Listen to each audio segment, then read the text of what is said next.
कृपया सब्सक्राइब कीजिए हमारे चैनल को तथा यह घंटी पर क्लिक अवश्य करें नया ज्ञानवर्धक वीडियो सर्वप्रथम देखने के लिए।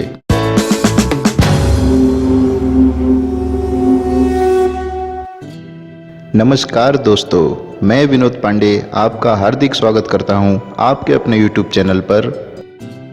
भगवान शिव की उपासना करने हेतु सोमवार, प्रदोष त्रयोदशी का व्रत तथा शिवरात्रि आदि का समय शुभ माना जाता है, किंतु श्रावण का मास देवों के देव महादेव की पूजा तथा भक्ति हेतु अत्यंत विशेष महत्वपूर्ण माना गया है। श्रावण मास सनातन हिंदू पंचांग के अनुसार वर्ष का 5वां मास होता है। श्रावण को कई लोग सावन भी कहते हैं। यह मास सनातन हिंदू धर्म के अनुयायियों हेतु अत्यंत पवित्र तथा लोकप्रिय माना जाता है। सावन के मास में शिवजी ही समस्त सृष्टि का संचालन करते हैं, अतः पुराणों के अनुसार सावन के मास में भगवान शिव की पूजा तथा अभिषेक करने से समस्त प्रकार का लाभ प्राप्त होता है। इसी कारण भक्तों में सावन के सोमवारी व्रत हेतु अति आनंद एवं उत्साह दिखाई देता है। सावन में प्रतिदिन भगवान शिव की पूजा अत्यंत फलदायी मानी गई है। विशेषकर सावन मास में भक्तजन शंकर भगवान की पूजा करके अपने समस्त मनोकामनाएं पूर्ण कर सकते हैं। भगवान शिव के भक्तों को किसी भी प्रकार के संकट या भय नहीं सताता। भगवान शिव अत्यंत भोले तथा शीघ्र प्रसन्न होने वाले देव हैं। अपने भोले स्वभाव के कारण ही भगवान शिव का एक अन्य नाम भोलेनाथ भी है। इसी कारण भगवान शिव से जुड़े व्रतों में किसी कठोर नियम का वर्णन किसी भी पुराण या ग्रंथ में प्राप्त नहीं होता है। साथ ही शास्त्रों के अनुसार सावन के सोमवार व्रत में 3 पहर तक उपवास रखने के पश्चात एक समय भोजन ग्रहण किया जा सकता है। केवल सावन के सोमवार ही नहीं, किंतु अन्य शिवजी से जुड़े समस्त व्रतों में भी सूर्योदय के पश्चात 3 पहर अर्थात 9 घंटे तक उपवास रखना चाहिए। सावन सोमवार व्रत की पूजन सामग्री: श्वेत फल तथा फूल, श्वेत चंदन, कच्चे चावल, पंचामृत, अक्षत, पान सुपारी, गंगाजल, बेलपत्र, श्वेत तिल, खड़ा मूंग, जौ, सतुआ, रुद्राक्ष, दूध, दही, चीनी, चंदन, केसर, शहद, घी, इत्र, धूप बत्ती या अगरबत्ती, कलावे की माला, धतूरा का फल तथा धतूरा का फूल।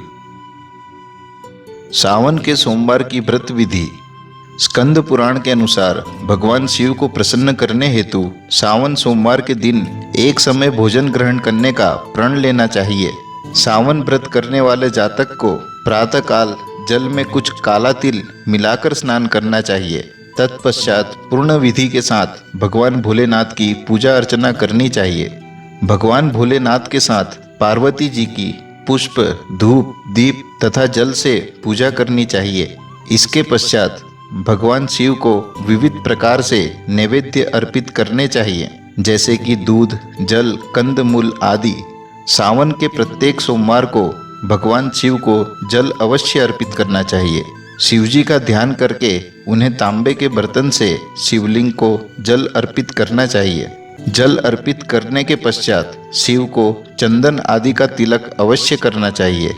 व्रत के दिन शिव पार्वती तथा गणेश जी, कार्तिकेय एवं नंदी जी की भी पूजा अर्चना करनी चाहिए। अतः भगवान शिव के साथ माता पार्वती, गणेश जी तथा नंदी का पंचामृत से अभिषेक किया जाता है। साथ ही भगवान शिव की प्रिय वस्तुएं जैसे कि भांग, धतूरा आदि उनकी पूजा में अवश्य रखने का प्रयत्न करना चाहिए। इसके पश्चात शिवलिंग पर एक एक करके समस्त पूजन सामग्री अर्पित करनी चाहिए।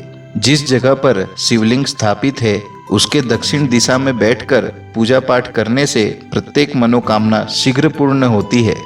पूजा में ओम नमः शिवाय, गणेश मंत्र, ओम गंग गणपते नमः तथा चंद्रमा के बीज मंत्र ओम श्राम श्रीम श्रोम सह चंद्रमसे नमः आदि मंत्रों की कम से कम 3 माला का जाप अवश्य करना चाहिए। व्रती स्त्री एवं पुरुष दोनों एक साथ पूजा करते हैं तो यह श्रेष्ठ कर माना गया है। प्रातः सूर्योदय से प्रारंभ कर सूर्यास्त तक कभी भी कर सकते हैं, किंतु सूर्योदय का पूजन अधिक अच्छा माना गया है। मंदिर में पूजा करते समय ध्यान रहे कि शिवलिंग की केवल आधी परिक्रमा करनी चाहिए, पूर्ण परिक्रमा कभी भी नहीं करनी चाहिए तथा मंदिर में कुछ समय बैठकर मन ही मन ओम नमः शिवाय मंत्र का जाप अवश्य करना चाहिए। सोमवार व्रत में उपवास रखना चाहिए क्योंकि उपवास अति श्रेष्ठकर माना गया है। यदि कोई व्यक्ति पूर्ण उपवास नहीं कर सकता तो सूर्यास्त के पश्चात शिव पूजा अर्चना करके ब्राह्मण को दान दक्षिणा देने के पश्चात ही स्वयं भोजन एक ही समय बिना नमक के करना चाहिए। सोमवार व्रत में रात्रि के समय भूमि शयन करना चाहिए। इस प्रकार से सावन के प्रथम सोमवार से प्रारंभ करके कुल 9 या 16 सोमवार इस व्रत का पालन करना चाहिए। 9वें या 16वें सोमवार को व्रत का उद्यापन अर्थात पारण करना चाहिए। यदि 9 या 16 सोमवार व्रत करना संभव ना हो तो केवल सावन के 4 सोमवार भी व्रत किए जा सकते हैं। सावन सोमवार के व्रत का पारण कैसे करें? सामान्यतः 16 सोमवार को व्रत रख 17वें सोमवार के दिन व्रत की समाप्ति की जाती है। साथ ही सोमवारी व्रत का उद्यापन अर्थात व्रत का पारण उसी मास में करना अच्छा माना गया है जिस मास से आपने व्रत प्रारंभ किया है। उद्यापन में दशमांश जाप का हवन करके श्वेत वस्तुएं जैसे कि चावल, श्वेत वस्त्र, दूध, दही, श्वेत बर्फी, चांदी तथा श्वेत फल का दान उत्तम ब्राह्मण को करना चाहिए। सावन के सोमवार की व्रत कथा। स्कंद पुराण के अनुसार जब सनत कुमार ने भगवान शिव से पूछा कि आपको श्रावण मास इतना प्रिय क्यों है, तब स्वयं भगवान शिव जी ने बताया कि देवी सती ने भगवान शिव को प्रत्येक जन्म में अपने पति के रूप में प्राप्त करने का प्रण किया था, किंतु अपने पिता दक्ष प्रजापति के भगवान शिव को अपमानित करने के कारण देवी सती ने अपने योग शक्ति से शरीर त्याग कर दिया था।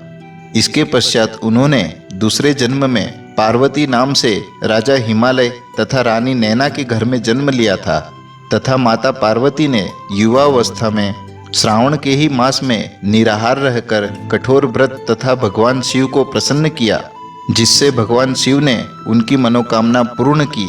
अपनी भार्या से पुनः विवाह के कारण भगवान शिव को श्रावण का यह मास अत्यंत प्रिय है। यही कारण है कि इस मास में कुंवारी कन्या अच्छे वर हेतु शिवजी से प्रार्थना करती हैं। यह भी मान्यता है कि श्रावण के महीने में भगवान शिव ने धरती पर आकर अपने ससुराल में विचरण किया था, जहां अभिषेक कर उनका स्वागत हुआ था। अतः इस मास में अभिषेक का महत्व बताया गया है।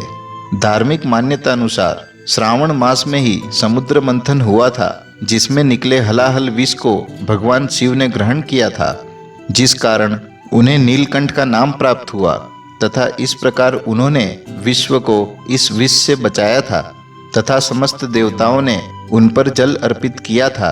इसी कारण शिव अभिषेक में जल का विशेष स्थान है। वर्षा ऋतु के चौमासे में भगवान विष्णु योग निद्रा में चले जाते हैं तथा इस समय समस्त विश्व भगवान शिव के अधीन हो जाता है। अतः चौमासा में भगवान शिव को प्रसन्न करने हेतु मनुष्य कई प्रकार से धार्मिक कार्य, ध्यान, दान तथा उपवास आदि करते हैं। दोस्तों, हमारा आपसे निवेदन है कि यह जानकारी आप व्हाट्सएप या फेसबुक जैसे सोशल मीडिया के माध्यम से अधिक शेयर करें तथा हमारे चैनल को सब्सक्राइब करके हमारा मनोबल बढ़ाएं। वीडियो देखने के लिए धन्यवाद। आशा करता हूँ हमारे द्वारा दी गई जानकारी आपको अच्छी लगी होगी। यदि आपका कोई सुझाव या प्रश्न है तो कमेंट बॉक्स में लिखकर हमें सूचित करें। भगवान आपको सफल बनाए तथा उज्जवल भविष्य प्रदान करे। धन्यवाद।